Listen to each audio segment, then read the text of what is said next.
వెళ్తారు. బండి పైన హెల్మెట్లు వేసుకొని వెళ్తా ఉంటారు. సో, ఆ పొల్యూషన్ వల్ల స్కిన్ డ్యామేజ్ అవుతుంది. స్కిన్ ఎప్పుడైతే సన్‌కి ఎక్స్‌పోజ్ అవుతుందో, సన్ ఎక్స్‌పోజర్ తోటి సన్ డ్యామేజ్ అవుతుంది. సో, పొల్యూటెంట్స్ వల్ల గూడా డెఫినిట్‌గా స్కిన్ అన్నది ఎఫెక్ట్ అవుతుంది. హెల్మెట్స్ పెట్టుకుంటా ఉంటారు. స్వెట్ అవుతూ ఉంటుంది. ఆ మాయిశ్చర్ వల్ల అదే హెల్మెట్ యూజువల్‌గా కడగం కదా! జనరల్‌గా.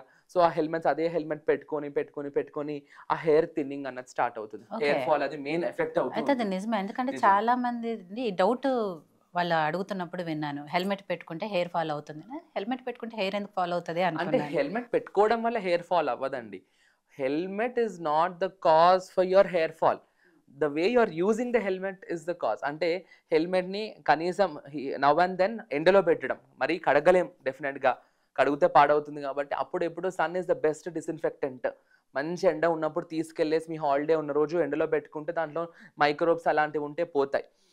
మీరు హెయిర్‌ని నీట్‌గా పెట్టుకోకుండా అదే హెల్మెట్ మళ్ళీ పెట్టుకుంటా ఉంటే ఏమవుతుందంటే, ఆ స్వెట్‌కి అది అలానే ఉండిపోయి, కొంచెం పచ్చిగా అట్లానే ఉండిపోయి, ఆ మాయిశ్చర్ వల్ల ఏమవుద్దంటే లోపలన్నీ గూడా మన మైక్రోబ్స్ అవి డెవలప్ అయిపోయి, మళ్ళీ అదే పెట్టుకున్నప్పుడు దానివల్ల మీ స్కాల్ప్ మెయిన్‌గా ఎఫెక్ట్ అవుతుంటది.